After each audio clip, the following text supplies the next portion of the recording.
Hey everyone, welcome to arts study made easy. तो इसमें हमारी ज्योग्राफी की सीरीज़ चल रही है, जिसमें आज हम इस सीरीज़ में ज्योग्राफी क्लास 6 एनसीईआरटी का chapter number 3 motions of the अर्थ को पढ़ेंगे, शुरू करेंगे। अगर आपको हमारे लेक्चर की पीडीएफ चाहिए तो इसका लिंक आपको डिस्क्रिप्शन बॉक्स में मिल जाएगा। तो चलिए शुरू करते हैं।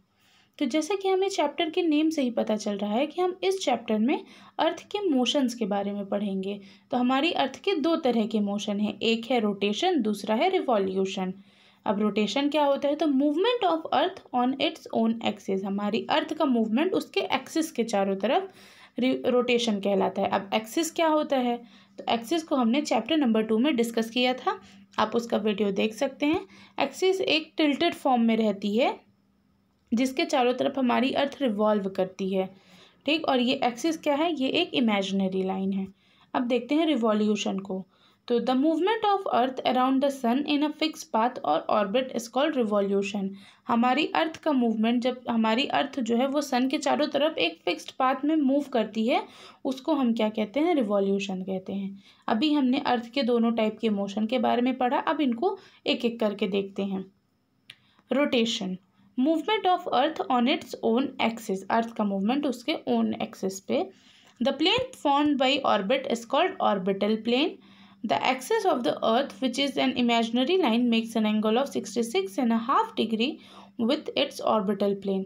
तो अब यहाँ पे हमने ऑर्बिटल प्लेन के बारे में जाना कि वो क्या होता है। जो ऑर्बिट है, जिसके चार मतलब जिस ऑर्बिट में अर्थ जो है वो सन के चारों तरफ रिवॉल्व करती है, वो एक प्लेन फॉर्म करता है, उसको हम ऑर्बिटल प्लेन कहते हैं। इसको हम थोड़ा आपको समझा देते हैं। यहाँ पे फिगर तो इसका अवेलेबल नहीं है, बट इसको हम ऐसे ही समझा देंगे कि ये मान लीजिए ये हमारा सन है, ठीक। ये हमारी अर्थ है और ये क्या कर रही है? इसके तरफ रिवॉल्व कर रही है एक फिक्स्ड पाथ में। तो जिस पाथ में रिवॉल्व कर रही है ये हमारा हो गया ऑर्बिट। और ये जो ये सर्कल इलिप्टिकल मतलब प्लेन बना है, इसको अगर हम मतलब कलर कर दें दूसरे कलर से, जैसे कि अगर इसको ये जो है ये वाला जो पार्ट है, जो इलिप्टिकल पार्ट है, इसको हम क्या कहेंगे? ऑर्बिटल प्लेन कहेंगे, ठीक है। तो चलिए आगे देखते हैं। और ये जो हमारा ऑर्बिटल प्लेन है, ये अर्थ की एक्सिस से 66.5 डिग्री का एंगल बनाता है। इसको हम आगे फिगर में देखेंगे। 66.5 डिग्री मतलब 66 डिग्री एंड 30 मिनट का एंगल बनाता है, मतलब हमारी अर्थ एक्सिस जो है वो ऑर्बिटल प्लेन से। तो चलिए देखते हैं। इस फिगर में हम ध्यान से देख सकते हैं कि भाई ये वाला जो डॉटेड लाइन है, ये हमारे ऑर्बिटल प्लेन को डिनोट कर रही है, और ये नॉर्थ पोल वाली जो सिंगल लाइन है, ये हमारे एक्सिस को डिनोट कर रही है। तो इसमें कह रहा है कि ये जो हमारा एक्सिस है वो ऑर्बिटल प्लेन से 66.5 डिग्री का एंगल फॉर्म करता है। अभी हमने देखा, यहाँ पे हम देख रहे हैं कि हमारी अर्थ जो है वो थोड़ा टिल्टेड फॉर्म में है, इंक्लिनेशन में है, ठीक है। चलिए अब आगे देखते हैं। अब ये हमारे इंडियन एस्ट्रोनॉमर्स हैं, फिर बहुत ज़्यादा फेमस इंडियन एस्ट्रोनॉमर हैं आर्यभट्ट। इन्होंने अपनी स्टडी से पहले ही ये स्टेट कर दिया गया था, एंशियंट टाइम में ही बता दिया था कि भाई हमारी अर्थ क्या है? वो राउंड है और वो अपने ऑर्बिट में अपने खुद के एक्सिस में रिवॉल्व करती है। पर पहले के लोग तो इतने जानते नहीं थे, तो उन्होंने तब ये बात नहीं मानी, और आज हमको यही चीज़ देखने को मिल रहा है। सर्कल ऑफ इल्यूमिनेशन, अब देखते हैं ये सर्कल ऑफ इल्यूमिनेशन क्या है।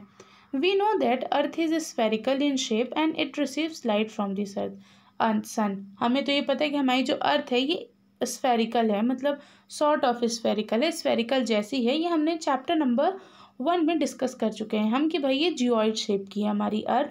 तो इसमें कह रहे हैं कि भाई हमारी अर्थ क्या है? स्फेरिकल शेप की है, और ये इसको लाइट इसकी कहाँ मिलती है? इसको लाइट सन से मिलती है। ये भी हमने चैप्टर 1 में पढ़ा था। अब इसका इफेक्ट क्या है? चलो लाइट तो मिलती है अर्थ को, अब इसका इफेक्ट देखते हैं। तो due to this spherical shape of the earth only half of it gets light from the sun at a time. अब हमारी अर्थ क्या है? वो स्फेरिकल शेप की है, तो उसमें जब वो सन के पास जाती है तो सन की जो लाइट है वो आधे हिस्से में ही अर्थ के पड़ पाती है, पूरे हिस्से में नहीं पड़ पाती। तो यहाँ पे यही बता रहे कि भाई एक टाइम पे अर्थ का आधा हिस्सा ही सन की लाइट ले पाता है, आधे हिस्से में अंधेरा रहता है। So the portion facing the sun experiences day while the other half away from the sun experiences night. यहाँ पे कह रहा है कि भाई जो पोर्शन सन को एक्सपीरियंस कर रहा है वहाँ पे डे होगा, जो पोर्शन सन के साइड फेस कर रहा है उस वहाँ पे डे होगा, और जो अदर हाफ है जो सन से दूर है वहाँ पे नाइट होगी। ऑब्वियसली वहाँ पे लाइट नहीं जा रही होगी, तो क्योंकि हमारी अर्थ का शेप क्या है, स्फेरिकल है। The circle that divides the day from night on the globe is called circle of illumination. अब ये जो सर्कल है ये डे और नाइट वाले पोर्शन को डिवाइड करता है ग्लोब में, उसको हम सर्कल ऑफ इल्यूमिनेशन बोलते हैं। अब ये हमारे लिए सबसे ज़्यादा इम्पॉर्टेंट बात है कि जो सर्कल ऑफ इल्यूमिनेशन है ये अर्थ के एक्सिस से कोइंसाइड नहीं करता है। चलिए अब इसको हम फिगर में अच्छे से देख लेते हैं। तो यहाँ पे हमारा ये है अर्थ है और ये हमारा सन है जहाँ से लाइट आ रही है। अब हम यहाँ पे देख पाते हैं कि भाई ये जो north pole south pole denote कर रहा है ये हमारा क्या हो गया, एक्सिस हो गया, ये इक्वेटर हो गया।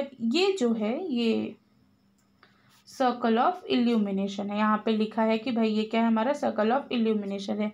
हम यहाँ पे देख पा रहे हैं कि ये सन की जो डे वाला पोर्शन है और नाइट वाला पोर्शन है इन दोनों को ये क्या कर रहा है, circle of illumination properly divide कर रहा है ये पूरा सर्कल, इसलिए इसको हम सर्कल ऑफ इल्यूमिनेशन कहते हैं। जो सर्कल अर्थ की डे और नाइट वाले पोर्शन को अलग करता है उसको हम सर्कल ऑफ इल्यूमिनेशन कहते हैं, अभी हमने पढ़ा। तो चलिए इसके आगे हम नेक्स्ट लेक्चर में डिस्कस करेंगे। Thank you for watching and stay tuned with us.